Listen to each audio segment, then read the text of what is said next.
j'attache beaucoup d'importance à l'écoute des gens. Je reçois des gens, c'est très variable, hein, ça peut être un quart d'heure comme une heure, mais je prends mon temps pour écouter les gens. Parce que les gens, on est dans un monde où on ne s'écoute plus. On ne s'écoute pas, on n'a pas le temps.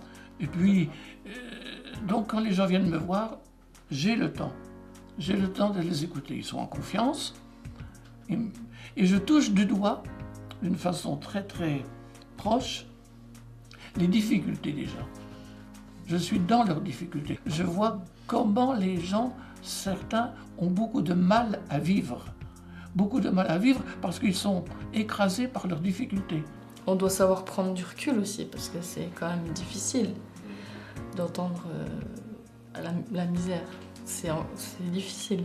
Moi, j'ai participé à... Vous l'avez entendu, la misère? Oui. Ouais. C'est difficile, il faut savoir. Le premier entretien auquel j'ai participé, je suis sortie pour aller faire des photocopies parce que c'était un petit peu trop lourd pour moi. Après, je me suis dit, non, Clémence, faut que t'arrêtes. Faut que t'arrêtes d'être trop... T'es là pour les aider, mais tu vas pas leur donner non plus tout ce que t'as. Dans l'association, c'est vrai qu'il y a des personnes, je dirais des femmes plutôt, qui sont restées enfermées. Sous l'emprise peut-être de certaines choses de la famille, d'un contexte familial qui a fait qu'elle est restée chez elle. Et elle est restée comme quand elle est venue en France. Si je parle d'une personne d'origine étrangère, on a une personne, ça fait 16 ans qu'elle habite ici. À un moment donné, bon, elle avait plusieurs enfants, elle n'est pas sortie de chez elle, elle n'a pas appris la langue. Et finalement, aujourd'hui, on la voit transformée, oui. Parce qu'au départ, elle disait, moi, devant le public, jamais. Même de se présenter, de dire son nom, c'est un exercice pas facile. Et nous, on voit qu'au départ, timidement, elle sort devant le public. Je m'appelle, je viens d'eux, 3 mots. L'autre jour, quelqu'un me disait, un étranger, me disait, ah, vous savez, hein, c'est pas drôle, hein, c'est pas drôle.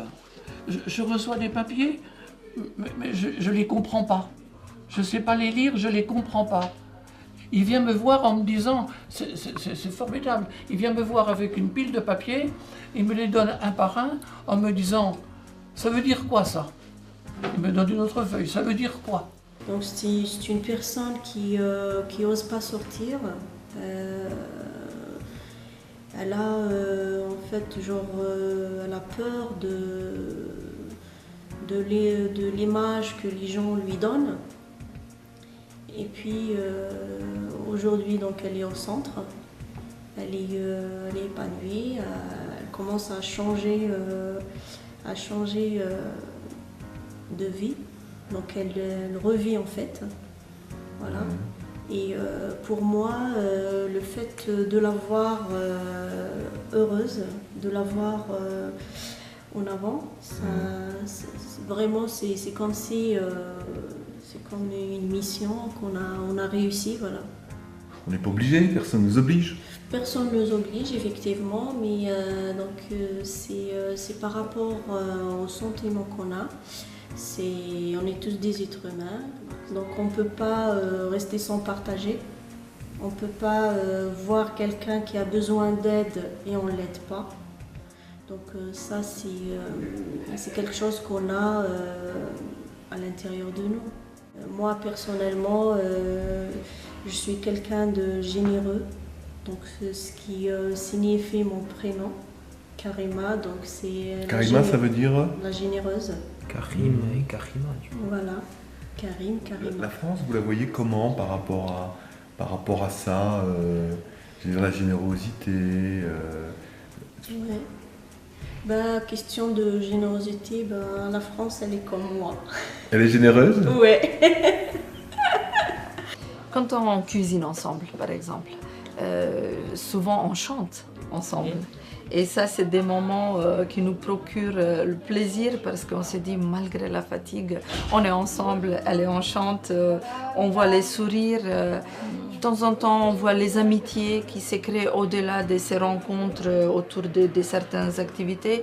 Après, il y a entraide aussi.